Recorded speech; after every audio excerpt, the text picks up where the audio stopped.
Hello everyone, welcome back to YouTube channel. दोस्तों, आज हम इस वीडियो में जानेंगे कि 2023 में वट सावित्री कब है और वट सावित्री की पूजा घर में सरल तरीके से कैसे करनी चाहिए और वट सावित्री के पूजा का शुभ मुहूर्त कब है। तो दोस्तों, ज्येष्ठ मास के कृष्ण पक्ष की अमावस्या तिथि को वट सावित्री व्रत किया जाता है। दोस्तों, वट सावित्री का व्रत सुहागिन स्त्री अपने पति की लंबी आयु के लिए करती है।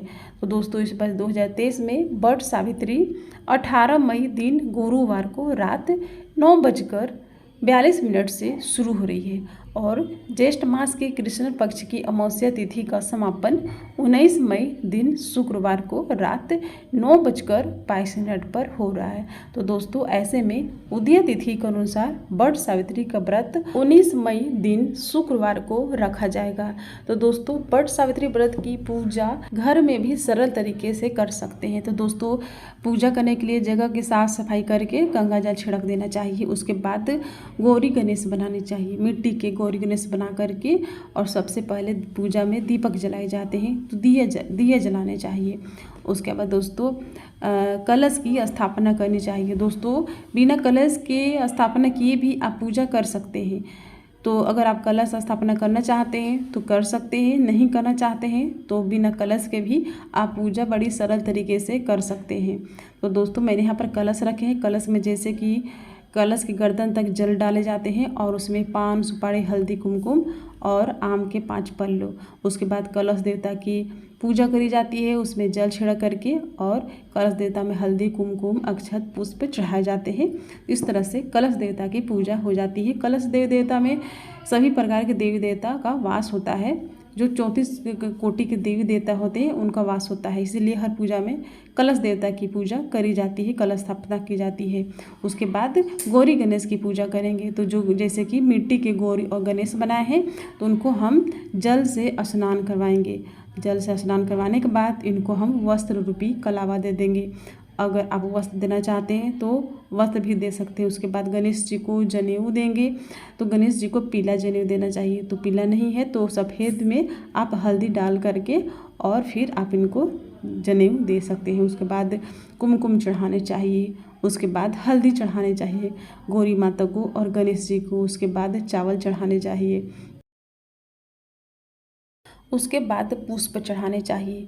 पुष्प चढ़ाने के बाद भगवान जी को बेलपत्र चढ़ाए जाते हैं। तो हाँ, हमारे तरफ वट सावित्री के दिन बेलपत्र चढ़ाए जाते हैं। अगर आपके तरफ नहीं चढ़ाए जाते हैं तो आप मत चढ़ाइएगा। पूजा आपको अपने क्षेत्र के हिसाब से करने हैं।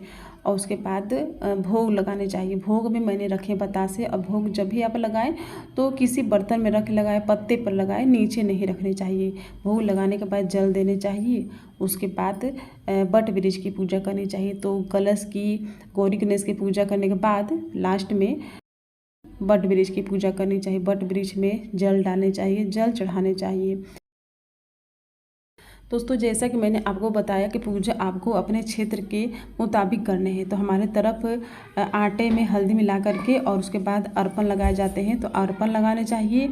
उसके बाद वस्त्र रूपी कलावा देने चाहिए। उसके बाद वट वृक्ष में जनेऊ देने चाहिए। जनेऊ देने के बाद वट वृक्ष में हल्दी और कुमकुम का टीका लगाना चाहिए।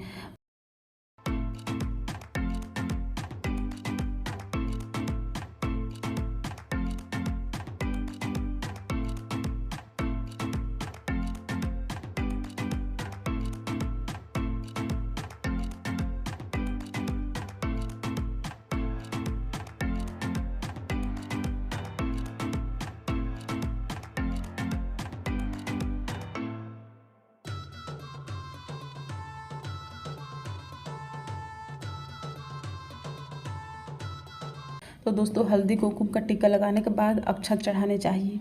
दोस्तों, अक्षत चढ़ाने के बाद वट वृक्ष में पुष्प चढ़ाने चाहिए। तो पुष्प आपको जो मिल जाते हैं आप पुष्प चढ़ा सकते हैं। उसके बाद वट वृक्ष में श्रृंगार के सामान और वस्त्र दान करने चाहिए, चढ़ाने चाहिए। तो चूड़ी, बिंदिया, सिंदूर और अपने समर्थ के अनुसार जो भी आप 16 श्रृंगार रखना चाहते हैं रख सकते हैं। और इन चीज़ों का दान करना चाहिए और साथ में दक्षिणा रखनी चाहिए। और दोस्तों आज के दिन ना बट वृक्ष में सिंदूर जरूर लगाने चाहिए। तो दोस्तों जो ऑरेंज कलर वाली जो सिंदूर आती है उस सिंदूर को लगाने चाहिए, और अपने शादी के जो सिंदूर होते हैं उस सिंदूर को भी यहाँ पर बट वृक्ष में चढ़ाने चाहिए। और कहा जाता है कि बट वृक्ष में जितना हम लंबा सिंदूर लगाते हैं हमारी जो सुहाग होती है उतनी ही लंबी होती है। तो ये तो घर का गमले में पौधा लगा करके पूजा करी जा रही है। तो डेमो वीडियो है, अगर आप के पास पेड़ है तो उस पेड़ के नीचे से लेकर के ऊपर तक सिंदूर लगाइएगा। उसके बाद दोस्तों इस दिन बांस के बने हुए पंखे का भी दान किया जाता है। तो बांस के पंखे में भी आटा में हल्दी मिलाकर अर्पण लगा करके और उसके बाद इस पंखे पर भी कुमकुम का टीका लगाना चाहिए, क्योंकि बांस के पंखे का दान किया जाता है तो इसका भी पूजन कर लेंगे। और उसके बाद दोस्तों बट वृक्ष में हवा देनी चाहिए। दोस्तों अगर आपको बांस का पंखा नहीं मिलता है तो बट वृक्ष के पत्ते भी आप ले सकते हैं और इसी से हवा दे सकते हैं। दोस्तों बट वृक्ष में जब हम परिक्रमा करते हैं उस समय पर हवा देते देते और परिक्रमा करते हैं। जितनी बार हम परिक्रमा करते हैं उतनी बार बट वृक्ष में हवा देते हैं। हमारे तरफ का प्रचलन यही है। आपके तरफ का प्रचलन कैसे है, कैसे फेरी लिए जाते हैं, आप अपने हिसाब से कर लीजिएगा। उसके बाद दोस्तों भोग लगाने चाहिए। भोग प्रसाद आप अपने समर्थ के अनुसार जो भी लगाना चाहते हैं लगा सकते हैं। और जैसे सीजन के फल होते हैं उन फल का भोग लगाइएगा, खरबूज, तरबूज, आम जो सीजन के फल होते हैं। और उसके बाद आज के दिन मीठे गुलगुले जो बर बोलते हैं और मीठी पूड़ियाँ चढ़ाई जाती है। तो आपके तरफ आपके क्षेत्र में जितनी पूड़ी और जितने बरे चढ़ाए जाते हैं आप चढ़ा सकते हैं। उसके बाद दोस्तों जब भी आप भोग लगाएं तो जल जरूर चढ़ाने चाहिए भोग के बाद। उसके बाद दोस्तों जब पूजा संपन्न हो जाती है तो परिक्रमा करी जाती है। तो परिक्रमा आपको जिस चीज़ से करना है आप पहले से अलग बर्तन में रख लें। तो जैसे कि आप ड्राई फ्रूट से कर रहे हैं तो परिक्रमा करते वक्त गोल गोल घूमते हैं परिक्रमा करते वक्त, और हम गिनती से उन चीज़ों को रखते जाते हैं। जैसे कि बादाम से आप परिक्रमा कर रहे हैं तो बादाम से हम परिक्रमा करेंगे, फिर लास्ट में बादाम को रख देंगे और पंखा देंगे और जल चढ़ाएंगे। तो इस तरह से हमारे तरफ परिक्रमा करी जाती है। आप अपने हिसाब से परिक्रमा कर लीजिएगा। उसके बाद दोस्तों लास्ट में धूप दिखाए जाते हैं।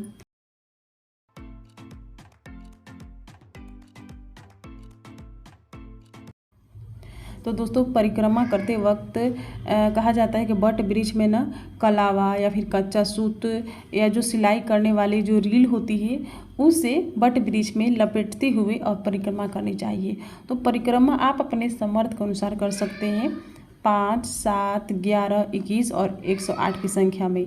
जब परिक्रमा पूरी हो जाए तो लास्ट में बट वृक्ष की आरती करनी चाहिए। आरती आप कर्पूर गर्म कर सकते हैं। उसके बाद बट वृक्ष के नीचे बैठ करके वट सावित्री व्रत की कथा सुननी चाहिए। और उसके बाद दोस्तों जो हम श्रृंगार का सामान चढ़ाते हैं और जो भोग प्रसाद होते हैं उन्हें गरीब ब्राह्मण को या ज़रूरतमंद को या सुहागिन स्त्री को जो खुद से बड़ी होती है, अपने से बड़ी होती है, उनको दान करना चाहिए। और दोस्तों उसके बाद इस दिन व्रत रखने चाहिए अपने पति की लंबी आयु के लिए। व्रत कुछ लोग निर्जला रखते हैं और कुछ लोग फल दूध खा पी करके करते हैं। तो कुल आपके ऊपर है कि आपको निर्जला रखना है या फल दूध पी कर करना है, ये कुल अपने ऊपर डिपेंड करता है। उसके बाद दोस्तों जब बट वृक्ष की पूजा संपन्न हो जाती है तो लास्ट में घर जा कर के पति की पूजा करी जाती है। पति के पाँव धो करके पति को प्रसाद खिला करके, और जो बाँस का पंखा हम बट सावित्री माता को चढ़ाते हैं उसी बाँस के पंखे से अपने पति को हवा दी जाती है। और उसके बाद पति के पाँव छू करके प्रणाम किए जाते हैं और घर में जो भी बड़े बुजुर्ग होते हैं उनको पाँव छू करके प्रणाम किए जाते हैं। इस तरह से बट सावित्री व्रत की पूजा करी जाती है, जो पूजा बिल्कुल सरल तरीके से मैंने आपको करके दिखाई है। तो अगर आपको वीडियो पसंद आई होगी प्लीज़ वीडियो को लाइक कीजिएगा। चैनल पर नए हैं तो चैनल को सब्सक्राइब कर लीजिएगा और वीडियो को ज़्यादा से ज़्यादा फ्रेंड एंड फैमिली के साथ शेयर कीजिएगा। तो फिर मिलूंगी एक नई वीडियो के साथ, तब तक के लिए हरे कृष्णा, राधे राधे।